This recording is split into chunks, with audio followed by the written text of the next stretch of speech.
I am Maggie, and I'm very thankful that you're joining me here at the channel, and I really appreciate your support. And as you know, you are beautiful, amazing, lovely, wonderful, and beloved. And the direction you're going on in is towards consciousness and up, up, up. So continue doing your work. And while you're at it, I would appreciate it if you hit that like button, subscribe, and leave your positive comments, because you just never know where this reading, where this time could actually uplift somebody in the dark night of the soul, or where it could continue to encourage somebody at the top of the mountain who is actually in the process of experiencing all their good. Whatever it is, it's positive, encouraging. If you persist, the universe will make that opening for you to succeed. And if you do the work will do you. So we are currently in part 2, chapter 9, the sixth principle, passion. And we've been having actually quite a bit of fun with this, I think. When you're at it too, while you're being passionate, hit that subscribe, hit like, and leave your positive comments. I really do appreciate you supporting me. So we're going to keep going. Okay, so nurturing your passion. So here we go. Experiencing that thrill of passion in your body is an indication that you're fulfilling a destiny you may have signed up for even before you merge into the world of being from non-being.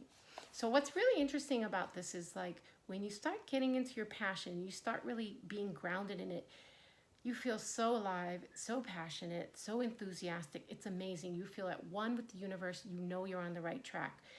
That's the direction we're going in. It's a great feeling. You don't need a lot of stimulants to like operate in life. You go to sleep, you get up, and you're just motivated. Okay, the opening lines of the Old Testament convey that God and good are essentially synonymous. So know that when you feel good, that's akin to saying that you feel God. Okay, the all, the universe, the oneness that has created us all. So we are one, and the one is we. So the presence of passion, feeling good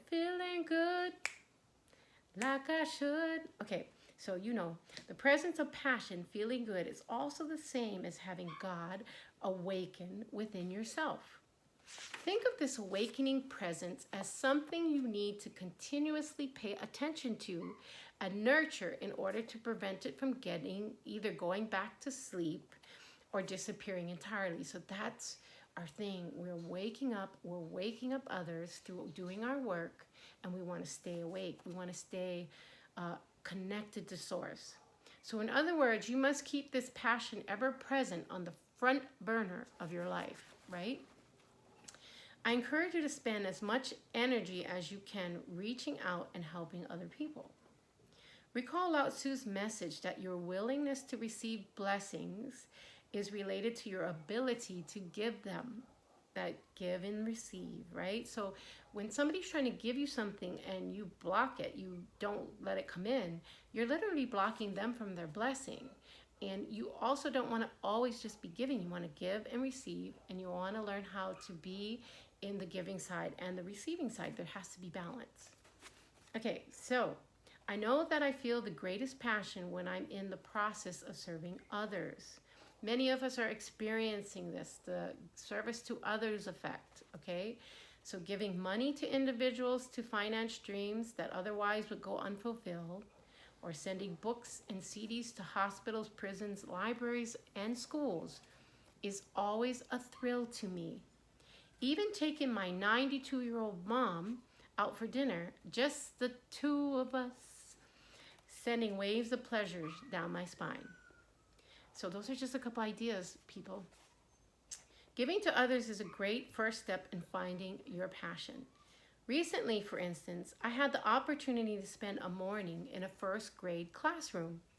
I was invited to read Unstoppable Me, one of the 4 children's books I co-authored with Christina Tracy. And it's a wonderful book. If you have kids, or even if you don't have kids, I'm an adult and I love reading it. It's like the principles are condensed and very easy, and I love the artwork. So interacting with children and hearing the questions they ask fill me with enthusiasm. but what I saw in their teacher, Miss Wimmer, was equally thrilling. Here's a woman living her passion every day through serving those first graders. She radiates her joy in nurturing the love of learning in all of her students, and she glows with excitement as she talks about each of the boys and girls whom she feels honored to teach. So I just want to say this right now. Shout out to teachers, teachers of our children, teachers in colleges, teachers of you guys, energy work, energy healing, quantum science. I mean, just nurses, doctors, PAs, nurse practitioners, you're teaching. Shout out to you. Thank you. Our students simply adore this wonderful educator who can blame them. She takes them on after-school field trips, has them write their own illustrated books, plans elaborate graduation ceremonies, and gets down on the floor with them to instruct from a hands-on perspective. Every subject is taught from a creative point of view. So you know what's really interesting is they said, one of the things in nursing is they said that if you got down to the patient's level and you made the eye contact and you took the time to teach them, that it was basically even 3 minutes was equal to more than 15 minutes or more. So the more that you made that eye contact and you got on the same level, the greater the teaching affected them, but also the greater they felt like you were with them more times. So getting down to people's level or getting people up to your level, however you want to look at this, this woman just sounds amazingly inspired to inspire the people she's teaching. So may we all be like Mrs. Wimmer. Okay, Miss Wimmer is also more than willing to spend her own money to provide experiences for the kids in her classroom who wouldn't otherwise have the opportunity due to budgetary considerations. There simply are no limits to what she'll do to give her students an ideal first grade experience. And this is passionate nurturing. So rather than using our days to just go through emotion and feel a sense of ennui, we all need to go through life as enthusiastically as Miss Wimmer does. After all, how can we expect to find any passion if we've seemingly stuck in a dull world that's typically our daily existence? We must discover the joy and satisfaction that comes from feeding our passion. It's a much better idea than hauling out the old tiresome excuses that life is boring. And so, on this, same track, I want to just continue to encourage you to do that self-care. Make sure you're meditating so you're getting in alignment with Source. Do your exercising. Be outdoors so you're getting those healthy negative ions off the beach or in the nature. That Mother Earth effect. You want to be in the mother because she's going to help heal you. You want to spend time looking inside, and you want to spend time in meditation. You want to eat well, and you want to look at your reality and what might need to go. So it might be helpful to think of your passion as the presence of the creative source inside you. Talk to this invisible yet tangible presence within and thank it for never abandoning you because God lives in you. This is the temple. Go for walks with it and even imagine holding hands with it. Ask it questions and listen to what it has to say, making mental notes of how it is directing you. Feel enormous gratitude for the reality of this presence and allow it to guide you in any way it wishes.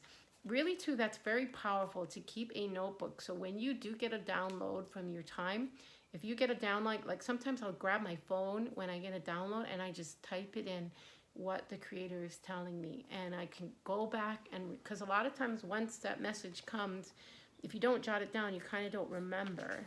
So you want to keep this, and if you start to really pay attention to what the creator is telling you, he's leading you in a path. He's showing you the way. And there's just answers, and there's healing in it, and there's richness in it, and there's things that will fortify you if you're in a difficult time.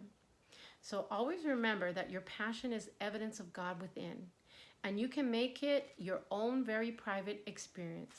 You don't need to share your inner stirrings with anyone you feel might rain on your parade. That's actually very important. Protect yourself, protect your energy. If people, you know what's up with people. So if you know they're not for you, you just be polite and you kind. You can send them positive energy, but don't let them rain on your parade. You really need to protect your energy and surge ahead.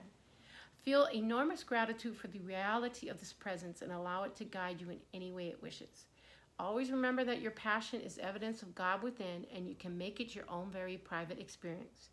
You don't need to share your inner stirrings with anyone you feel might rain on your parade. Rather, make a promise to yourself that you'll pay attention to your passion and that you'll do at least one small thing daily to make it your reality.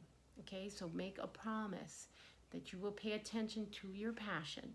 So if your passion is public speaking or starting a YouTube channel to help the world, make a promise to yourself that you will do one small thing every day to make it your reality. If you're making a career change, you're getting a degree, you want to meditate more effectively, make this promise to yourself that you're going to do it, and you're going to do it every day to the best of your ability. Even if you only do a silent meditation on keeping your dream alive, write one paragraph of this book you've been envisioning. Make one phone call exploring how to get into the business you fantasized about running, or put a few dollars aside to finance your future endeavors. But do it. Pay attention to your passion. Never ignore it, because it's your true calling. It's your purpose. It's your service that you are to do here. Talk to it so that you don't have to drag out excuses to explain why it is always impossible for you to see and follow your own bliss. Keep in mind, so guys, remember, in the world, pretty much everything in the world goes against us. It tells you to work in jobs that you hate, and then with whatever time left, seek out your passions. But we have to have, of course, common sense show. We need to make money, so we need to work in our jobs, but we always are working towards the goal of becoming 100% present with God's plan for us, so that we can be in our passion and we can be in enthusiasm and in our full service. And this then makes us healthy, helps us to be blissful, helps us to infect people with positive energy and attitudes. So it's not just airy-fairy thinking. We need to figure out how to move through the matrix to get ourselves into right place so that we can be healthy and have a long life and affect and upgrade the planet. So keep in mind that your passion must be fed in order to be survived. It will never let you down if you nurture it. How could it? It is God within you. And with God, all things are possible, and no excuses are necessary. So with God, all things are possible. Remember that. With God, all things are possible. So on that note, we're going to conclude this reading. I thank you so much for joining me, and I really appreciate you spending time and excuses be gone with me. Just taking this slow crawl through to see what pearls we can get. Because even if you pick up one thing, it could change your life and the lives of those around you. So I thank you so much for joining me. Hit the like and subscribe and leave your positive comments. We're on a mission here to help be part of all the energies that's in the process of upgrading the planet. And I really appreciate your support, and I appreciate what you bring to the table. You have a great day, a great afternoon, a great midday, whatever it is, great evening, great night. And I look forward to seeing you soon. All right, peace in, peace